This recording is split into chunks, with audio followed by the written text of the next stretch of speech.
Hello बच्चों। हाय, कैसे हैं आप लोग। आज हम लोग डिस्कस करने वाले हैं बहुत ही इंटरेस्टिंग और बहुत ही इंपॉर्टेंट टॉपिक के बारे में। टॉपिक का नाम है हमारा मोशन इन ए प्लेन। बहुत ही इंटरेस्टिंग टॉपिक है। सबसे पहले स्टार्ट करते हैं पोजीशन वेक्टर से। ठीक है कि पोजीशन वेक्टर्स क्या होता है, क्योंकि देखो टॉपिक का नाम ही है मोशन इन ए प्लेन। इसका मतलब ये है कि मुझे किसी भी एक पर्टिकुलर ऑब्जेक्ट को मुझे उसका डिस्प्लेसमेंट या उसका वेलोसिटी डिसाइड करने के लिए मुझे एक प्लेन की जरूरत पड़ेगी। ठीक है, तो सबसे पहले बात करते हैं पोजीशन वेक्टर के बारे में।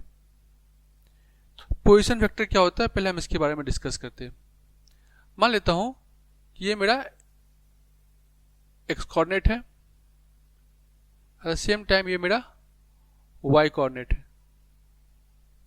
ठीक है, ये हो जाएगा एक्स कोऑर्डिनेट, ये हो जाएगा वाई कोऑर्डिनेट।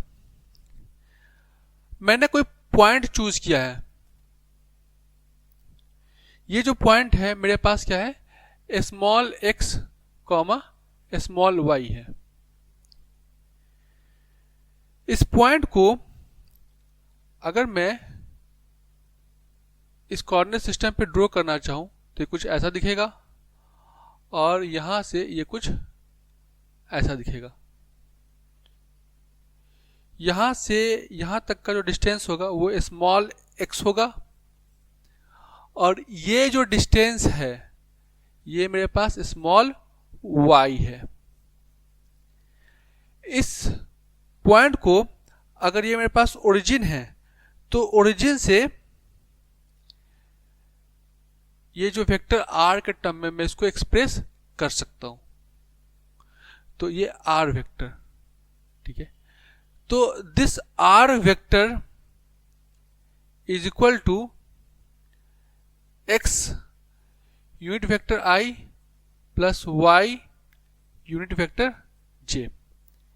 ये यूनिट वेक्टर का क्या रोल है यहां पे, आपको पता है ना। यूनिट वेक्टर वो वेक्टर होता है जिसका कि मैग्नीट्यूड का वैल्यू हमेशा 1 होगा, लेकिन जो आई है वो हमेशा एक्स कोऑर्डिनेट को इंडिकेट करेगा, और जो जे है मेरे पास वाई कोऑर्डिनेट को रिप्रेजेंट करेगा। उसी तरीके से के हमारा जेड कोऑर्डिनेट को रिप्रेजेंट करता है।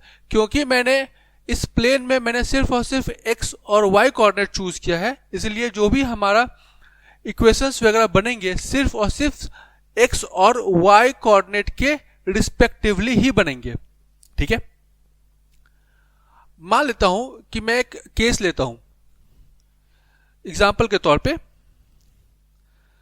सपोज करता हूं कि ये पॉइंट एक्स कॉमा वाई के जगह पे अगर 3,4 होता, ये पॉइंट एक्स कॉमा वाई के जगह पे अगर 3,4 होता, 3,4 होता तो क्या होता। तो इसका मतलब ये हो गया कि ये डिस्टेंस क्या हो जाएगा 3 और ये डिस्टेंस हो जाएगा 4। इस केस में जो मेरे पास पोजीशन वेक्टर आर बनता वो क्या बनता, 3 आई कैप प्लस 4 जे कैप। ये मेरे पास क्या बनता, पोजीशन वेक्टर बनता। Right, okay. अब हम आते हैं नेक्स्ट टॉपिक में। नेक्स्ट टॉपिक में हम देखेंगे डिस्प्लेसमेंट हम कैसे एक्सप्रेस करेंगे। ठीक है, मान लेता हूं कि ये मेरे पास एक प्लेन है, कोऑर्डिनेट प्लेन है। ये वाई एक्सिस हो गया, ये मेरे पास एक्स एक्सिस हो गया। ठीक है,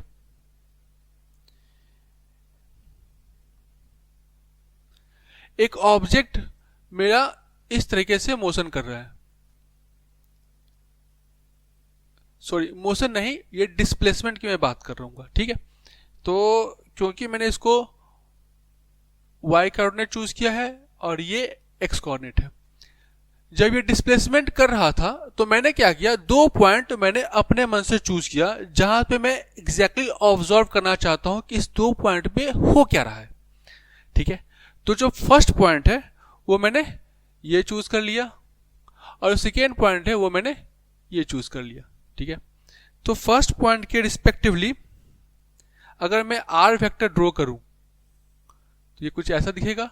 सेकेंड पॉइंट के रिस्पेक्टिवली अगर मैं आर वेक्टर ड्रॉ करूं तो ये कुछ ऐसा दिखेगा। ओके, ये हो जाएगा मेरे पास R1 वेक्टर और ये हो जाएगा मेरे पास क्या, R2 वेक्टर।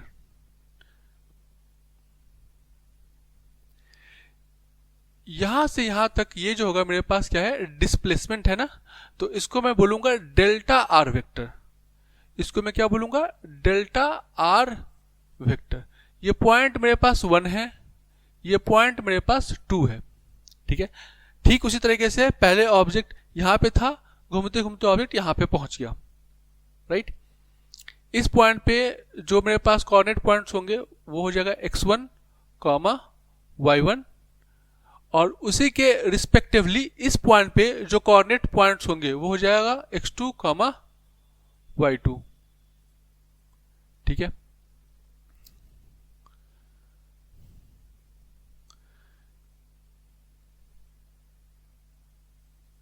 ये हो जाएगा मेरे पास x1 और ये हो जाएगा y1,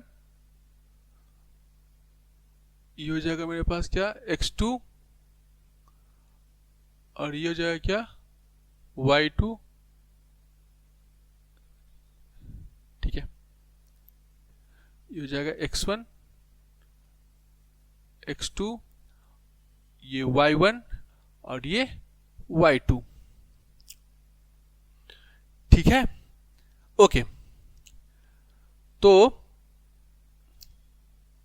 मैं इसमें वापस में triangle law of vector addition की मैं बात करूंगा। तो triangle law of vector addition के हिसाब से vector R1 plus delta r vector this is equal to R2 vector मैं बोल सकता हूं। ओके, मैं इस होल टर्म में मैं delta r vector this is equal to R2 vector minus R1 vector लिख सकता हूं। Delta r vector R2 vector की जगह पे, R2 वेक्टर के जगह पे मैं लिख सकता हूं x2 i cap plus y2 j cup minus x1 i cap plus y1 j cap. ठीक है, सबको अगर मैं कंबाइन करना चाहूं तो मैं लिख सकता हूं x2 minus x1 i cap plus y2 minus y1 j cap. ठीक है, इसके हिसाब से ये change in position in x हो रहा है, साथ साथ change in position in y भी हो रहा है। लेकिन इंपॉर्टेंट बात यहां पे ये है कि दोनों क्या है, साथ साथ हो रहे हैं। ठीक है, दोनों के लिए टाइम इंटरवल का वैल्यू क्या है, सेम टू सेम रहेगा। इसलिए मैं इस केस में बोल सकता हूं this is delta x i vector, similarly this is delta y j vector. ठीक है, ये मेरे पास क्या होगा, डेल्टा r, मतलब ये क्या हो जाएगा, चेंज इन पोजीशन वेक्टर। जो चेंज इन पोजीशन वेक्टर है इसी को तो हमने डिस्प्लेसमेंट बोल रखा है, क्योंकि डिस्प्लेसमेंट जो होता है मेरे पास क्या होता है, shortest distance between any two points.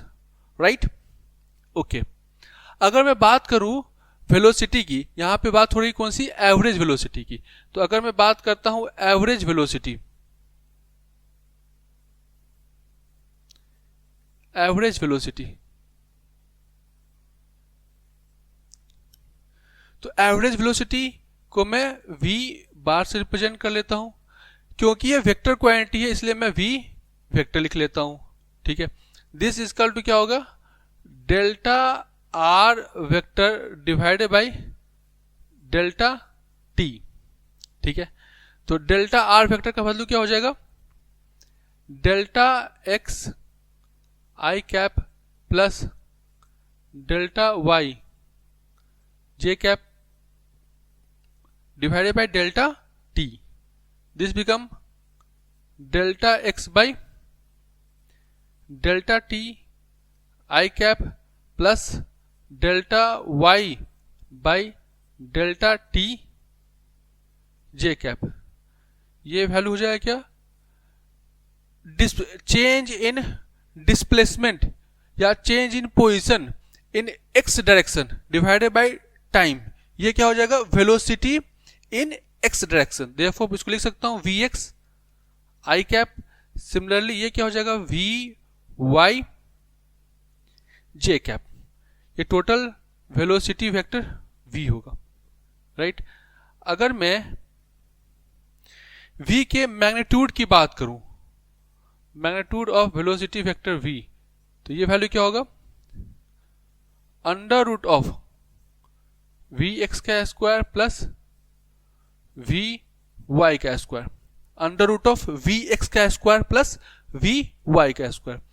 अगर मैं बात करूं angle between v x and v y, क्योंकि वी एक्स और वी वाई का मतलब ये हुआ कि वेलोसिटी इन एक्स डायरेक्शन कुछ ऐसा है v x and velocity in Y direction ये कुछ ऐसा है, ये वी वाई मैं कुछ ऐसा लेता हूं, ये वाई डायरेक्शन में वेलोसिटी है और ये एक्स डायरेक्शन में वेलोसिटी है. तो रिजल्टेंट तो आपको पता चल गया. इस तरीके से हम रिजल्टेंट निकालते हैं, ठीक है. ओके, मुझे अगर एंगल निकालना हो तो ये हो जाएगा थीटा. तो tan theta is equal to perpendicular by base, that become what, v y by v x, and this theta is equal to tan inverse v y by v x. ये मेरे पास क्या हो जाएगा, वैल्यू हो जाएगा, ठीक है. फॉर द एवरेज वेलोसिटी, जो भी वैल्यू अभी तक हमें निकाला है ये सिर्फ एवरेज वेलोसिटी का है, राइट. उसी तरीके से हम इंस्टैंटेनियस वेलोसिटी भी निकाल सकते हैं. आपको पता है ना, इंस्टैंटेनियस वेलोसिटी निकालने के लिए सबसे पहले तो हम निकालते ही क्यों हैं, निकालते हम इसलिए है कि हमें एक पर्टिकुलर इंस्टेंट ऑफ टाइम के लिए चाहिए होगा. तो पर्टिकुलर इंस्टेंट ऑफ टाइम का मतलब ये हो जाएगा कि जो गैप होगा, जो टाइम इंटरवल के बीच जो गैप होगा वो बहुत ही छोटा होगा, बहुत ही कम गैप होगा, ठीक है. जब गैप बहुत कम हो जाएगा उस केस में डेल्टा टी का वैल्यू क्या हो जाता है, टेंस टू जीरो हो जाता है. डेल्टा टी का वैल्यू क्या हो जाएगा, टेंस टू जीरो हो जाएगा, राइट. तो सेम इसी तरीके से होगा इंस्टैंटेनियस वेलोसिटी में. मान लेता हूं कि मैं इसको i n, v i n मतलब क्या है, इंस्टैंटेनियस वेलोसिटी, और ये क्या है, वेक्टर क्वांटिटी. क्यों, क्योंकि यहाँ पे x और y दोनों में हमारा डिस्प्लेसमेंट हो रहा है. इसी के रिस्पेक्टिवली जो वेलोसिटी होगा वो भी x में भी होगा, साथ साथ y में भी होगा. तो this is equal to limit delta t tends to zero delta r by delta t. तो delta r by delta t, this become what, limit.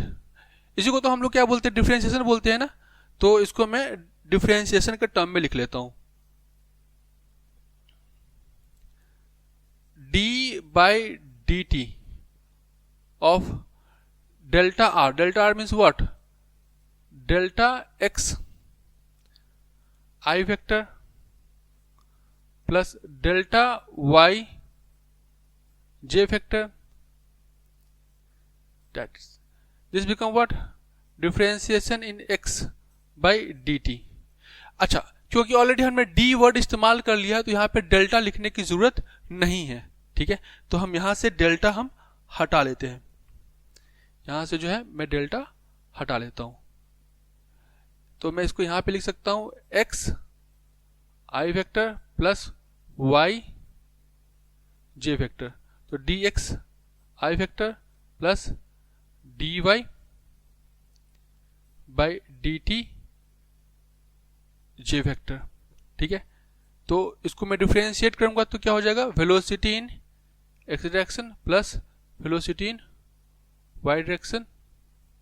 बाकी जो अदर प्रोसेस है वो सिमिलरली जो हमने एवरेज में किया है, मतलब मैग्नीट्यूड निकालने वाला प्रोसेस और एंगल निकालने वाला प्रोसेस सेम वैसा ही होगा जो हमने एवरेज में किया है।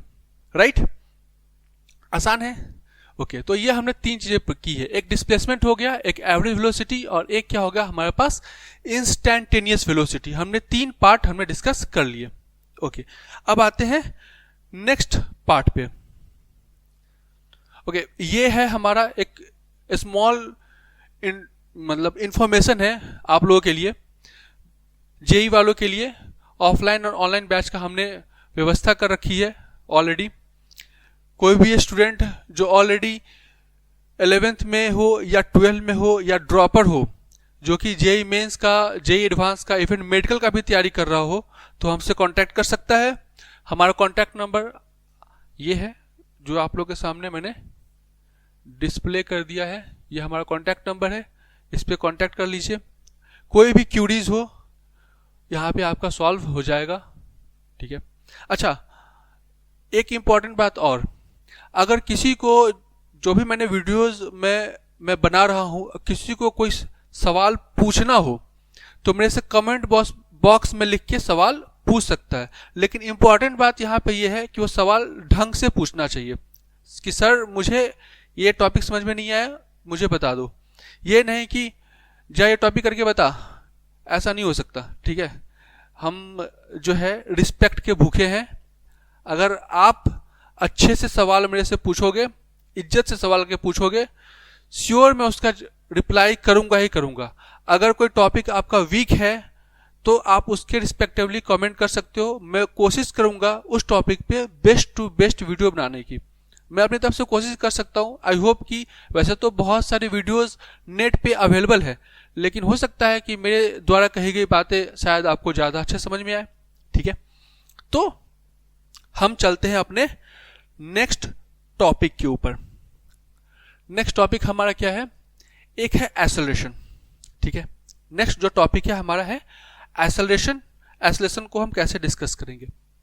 तो जिस तरह से हमारा वेलोसिटी का केस था, वेलोसिटी में क्या था? Change in displacement by time. Acceleration भी क्या है? Change in velocity by time. ठीक है, तो एक्सेलरेशन जो होगा, सबसे पहले ये जो एक्सेलरेशन है मेरे पास, ये जो एक्सेलरेशन होगा वो कौन सा है? नॉर्मल एवरेज एक्सेलरेशन है। ठीक है, तो acceleration is equal to velocity vector change in velocity vector by delta t. वेलोसिटी में भी मुझे क्या करना पड़ेगा? चेंजेस लेके आने पड़ेंगे। ठीक है, तो वेलोसिटी में चेंज का मतलब क्या हुआ? वेलोसिटी तो सिर्फ अकेला था नहीं, है कि नहीं? वेलोसिटी तो यहाँ पे अकेला था नहीं, तो वेलोसिटी के साथ क्या था? एक्स और वाई, मतलब वेलोसिटी इन एक्स डायरेक्शन साथ साथ वेलोसिटी इन वाई डायरेक्शन, दोनों में चेंज था। इसलिए यहाँ पे जो चेंजेस होगा वो क्या होगा? Delta we I vector plus delta we J vector divided by delta T. याद रहना चाहिए, पहले जो हमने किया था वो क्या था? सिंपल एक वैल्यू था, उसमें चेंज नहीं था पहले वाले स्लाइड में। इस वाले स्लाइड में क्या है? चेंज है। मतलब वेलोसिटी में अगर मैं चेंज करूंगा तो एक्स में भी वेलोसिटी में चेंज हो रहा है, साथ साथ वाई में भी वेलोसिटी में चेंज हो रहा है। ठीक है, तो इसको मैं लिख सकता हूं delta v x by delta t i vector, similarly delta v y यहां पे by delta t j vector. ये हो जाएगा acceleration in x direction i vector, similarly acceleration in Y direction into j vector, ये acceleration vector हो जाएगा। ठीक है, अगर टोटल मैग्नीट्यूड ऑफ एक्सेलरेशन निकालना हो तो ये हो सकता है क्या? Under root of a x का स्क्वायर प्लस ए वाई का स्क्वायर। अगर मुझे एंगल निकालना हो, similarly tan theta equal to a y by x, theta equal to tan inverse a y by x. Right, okay. अगर मुझे instantaneous acceleration निकालना हो, इंस्टैंटेनियस एक्सेलरेशन। तो उसके लिए हमें क्या करना पड़ेगा, एक्सेलरेशन लिख देता हूं आई एन, ये रिप्रेजेंट करेगा इंस्टैंटेनियस को। तो ये भी क्या हो जाएगा, limit delta t tends to 0 delta v by delta T.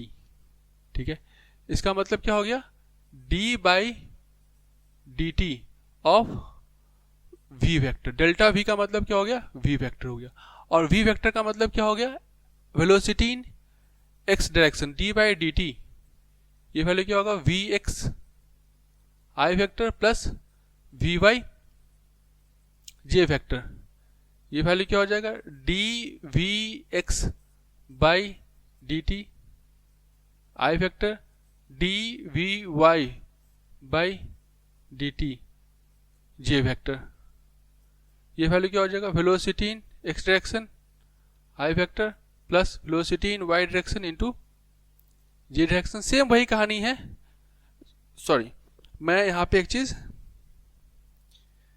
गलत लिख गया, ये वेलोसिटी नहीं होगा, ये एक्सेलरेशन होगा, राइट। तो ये acceleration in x direction I, acceleration in Y direction to J, ठीक है, ये हो जाएगा क्या, इंस्टैंटेनियस एक्सेलरेशन है।